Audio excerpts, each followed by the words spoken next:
Protein से भरपूर ये 8 अनाज वाला आटा हमने घर की चक्की से ही पीसा है।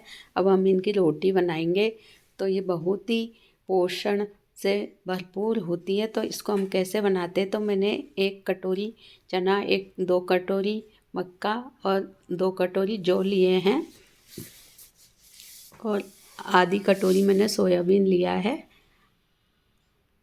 और इनको हम थोड़े से पीस लेंगे जैसे दलिए की टाइप, क्योंकि हमको इसको दलिए की तरह ही पीसना है पहले, बाद में हम इसको पीसेंगे आटे की तरह। ये मोटा होता है अनाज तो चक्की ख़राब हो सकती है, इसलिए हम मोटी चलनी से इसको दलिया बनाएंगे पहले। और दूसरा अनाज हम तैयार करते हैं। तो मैंने 4-5 कटोरी, आप 4 भी ले सकते हो, मैंने 5 कटोरी गेहूँ लिया है, 1 कटोरी बाजरा लिया है, 1 कटोरी ज्वार ली है और 1 कटोरी रागी ली है। और ये सब मैंने मिक्स कर लिया है। तो ये हम बारीक चलनी से पीसेंगे। ये मेरे 3 नंबर की चलनी है और चक्की मेरे घर की ही है, घर में चक्की है तो घर का ही आटा हम पीसेंगे तो बहुत शुद्ध बन के आटा तैयार होगा और इसकी रोटी बहुत ही फ़ायदे की होती है। तो ये हमारा दलिया पीस के तैयार हो गया है।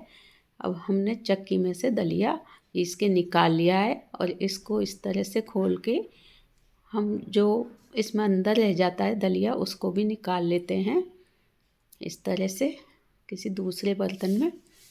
और मैंने ये दलिया भी निकाल लिया है। और ये 3 नंबर वाली जाली अब मैंने लगा ली है आटे वाली। आप 2 नंबर की भी लगा सकते हो, लेकिन 2 नंबर की से महीन आटा निकलेगा, 3 नंबर की से अच्छा आटा निकलता है रोटी के लिए। तो मिक्स आटा है तो हम थोड़ा मोटा ही पीसेंगे तो अच्छी रोटी बनेगी।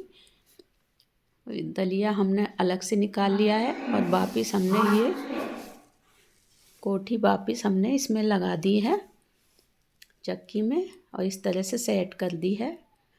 आपको इससे देखकर चक्की सेट करने का पता चल जाएगा कि मैं किस तरह से चक्की को चलाती हूँ, सेट करती हूँ। अब मैं ये अनाज जो हमने अलग से और रखा था 4 तरह का, तो इसको इसमें डाल देती हूँ। वैसे तो हमको दलिया भी इसमें ही मिक्स कर लेना चाहिए था, लेकिन मेरे को याद नहीं रहा तो मैंने अलग अलग डाल दिया। वैसे आप लोग पीसो तो एक साथ मिक्स करके ही पीसना, वरना नीचे का आटा पिस जाएगा और ऊपर का दलिया रह जाता है, वो फिर हमको परेशान करता है पीसने में। थोड़ा थोड़ा फिर हाथ से हिला हिला के इसको थोड़ा सा पीसना पड़ता है, क्योंकि ये चक्की में अटक जाता है। इस तरह से हमने इसका ढक्कन लगा दिया है और ये आटा पीस के तैयार हो गया है। ये बहुत ही 8 अनाज बनाए हमने एक साथ, तो ये बहुत ही पौष्टिक हो गए। इसमें प्रोटीन है, फाइबर है और ये शुगर के लिए, बीपी के लिए बहुत ही फ़ायदा करता है ये आटा। तो हमको गर्मियों में तो ये डेली ही खाना चाहिए, सर्दियों में भी अच्छे हम इसके पराठे बना सकते हैं, रोटी बना सकते हैं, बाटी बना सकते हैं, कुछ भी बना सकते हैं और ये बहुत ही स्वादिष्ट भी लगती है। अब मैं इसको एक बर्तन में निकाल लिया है।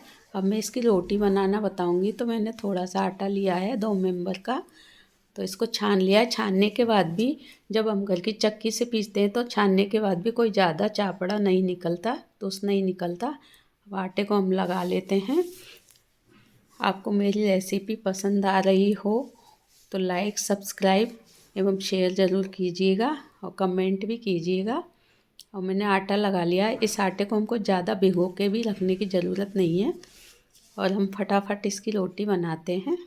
रोटी को थोड़ा हल्के हाथ से ही बेलनी है, क्योंकि थोड़ी सी फट जाती है।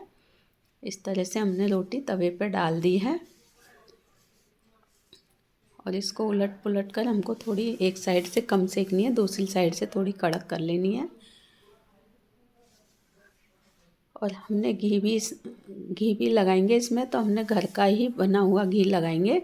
मैंने घर पे ही मक्खन निकाला है तो मक्खन भी घर का ही लगाएंगे। देखिएगा रोटी बिल्कुल कड़क हो गई है, बिल्कुल फूल गई है, बहुत ही अच्छी बनी है।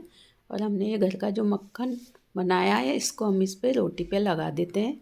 ये बहुत ही स्वादिष्ट लगती है। हम कढ़ी, आलू की सब्जी, अचार किसी के साथ भी इसको खा सकते हैं। मैंने कढ़ी बनाई है, मैं कढ़ी के साथ इस रोटी को सर्व करूँगी इस तरह से।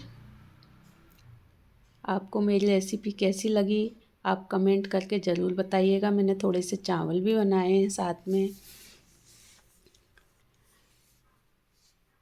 ये बिल्कुल तैयार हो गया है हमारा खाना। Thank you.